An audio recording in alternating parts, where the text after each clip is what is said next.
Hello! Welcome to ES Free Mentor, and this is your host, Evelyn Sigilstrand.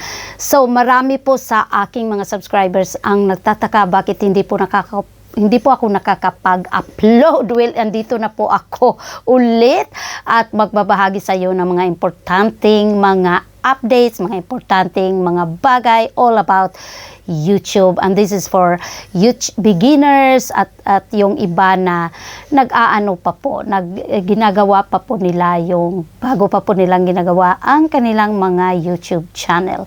Well, meron pa rin ako mga subscribers na nagtataka paano ba mag-increase yung mga subscriber namin, paano ba mag-increase ang mga views. Well, at lalo na sa mga beginners, ito lang po. Dalawa lang pong bagay ang pinaka-importante para po tayo ay magkakaroon ng increasing views, increasing subscribers, para dumami po ang ating mga subscribers at dumami po ang ating mga views. Okay, number 1 po ay upload contents. Kailangan po tayong consistent sa pag-upload ng contents. Ako po, kahit nawawala po yung mga long videos po ko po, hindi po ako nakakapag-upload ng mga long videos. But still, active po ako sa paggawa ng mga shorts. Kasi pag meron kang maraming long videos, pwede kang gumawa ng maraming shorts doon sa mga long videos mo. So, ang pag-upload po, kahit saang platform ka pa, Facebook, Instagram, at ang dami pong mga platforms, TikTok, uploading contents, yun talaga ang pinaka-importante. So, kaya nilagay ko siya as number 1. Kasi po, pag ikaw ay talagang nag-a-upload ng contents mo, mas may posibilidad po kayo na mapapansin kayo ng YouTube algorithm at yung mga videos po ninyo ay mapupush ng algorithm ni YouTube. Ito po ay applicable kahit sa anong platform. Yung uploading contents or uploading videos. Marami po sa atin na nagkakaproblema, lalo na pag meron tayong mga trabaho. So, I know na pag meron ka talagang specific na schedule sa pag-upload ng mga videos, ay talagang mag-succeed ka po. And I know na lalo pa sa mga nanay dyan, mga tatay, na meron ding mga trabaho tulad ko, hindi po talaga madali na maging consistent tayo. Kasi hindi lang po yung time ang kumbaga natin, ang sinistrive natin. Pati na po ang ating how we feel. Sometimes hindi po, we're not feeling well po. So, talagang hindi natin ma-force ang sarili natin para gumawa tayo ng videos. Pero isang tips po by uploading videos is like this. Pag gumawa ka po ng video, okay lang po na gumawa ka ng 3 or kahit 4 na videos na at least 8 minutes yung length. Kasi lalo na pag beginner ka, kailangan mo talaga yung number of views, o diba? Hindi lang naman subscriber. Subscriber 1,000 kailangan natin para tayo ma-monetize.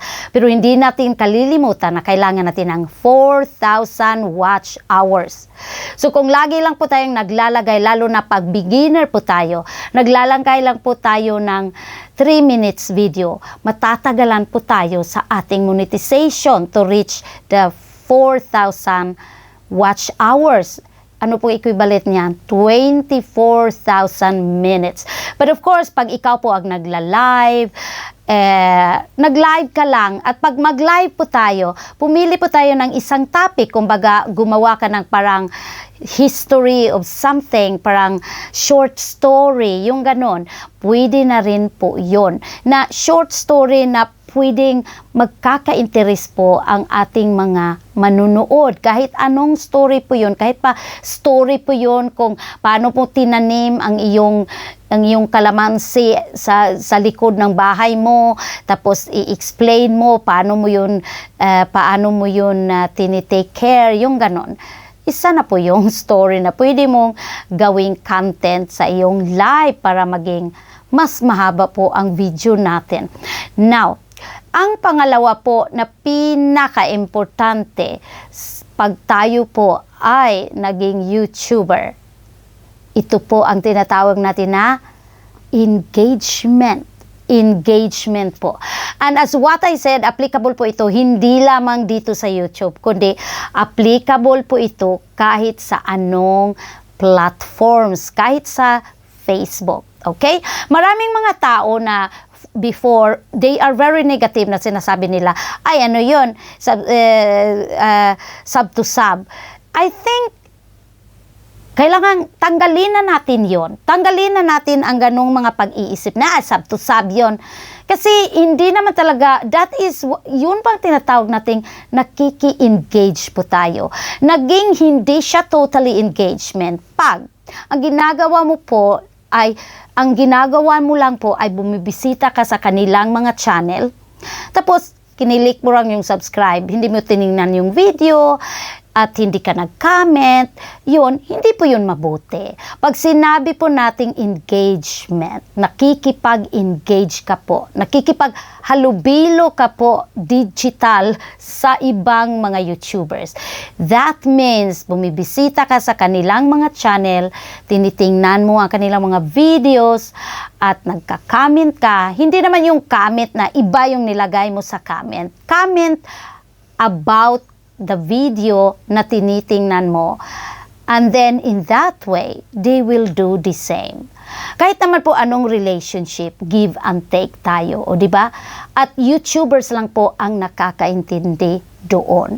If you see your views na marami kang views, hindi marami ang nagka-comment, it means maraming interested sa videos mo kasi hindi naman lahat ng viewers ay YouTubers.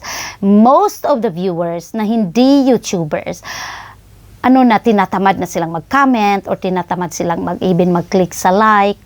And especially people na gumagamit ng mga smart TVs. Pag gumamit po sila ng mga smart TV and they use YouTube, pag tumitingin po sila, nanonood sila sa YouTube, nanonood lang sila, hindi po sila nagkakamit, hindi man lang sila nagla-like. But of course, it is still very positive. Kasi pag mamonetize po tayo, doon po tayo kumikita. Hindi po tayo kumikita dahil meron kang napakaraming subscribers, or hindi po tayo kumikita dahil marami kang nag-comment.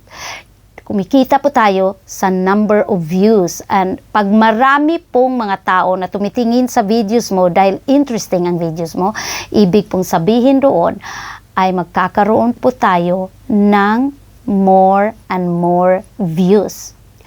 Siguro tanungin ninyo, yun lang ba talagang dalawa ang kinakailangan?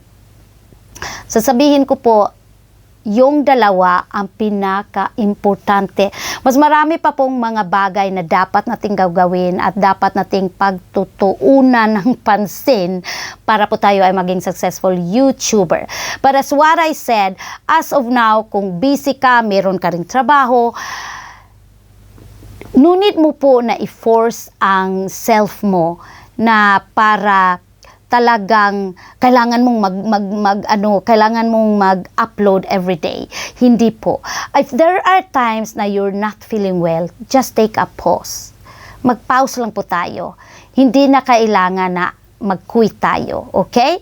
So, pag ikaw po ay hindi pa nakasubscribe sa channel na ito, click po lang ang subscribe, follow me, para ma-monetize ka po sa iba ko pang mga content or iba ko pang mga videos.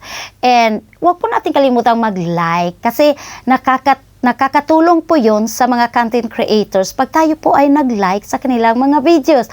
Anyway, thank you so much for watching. See you again next time.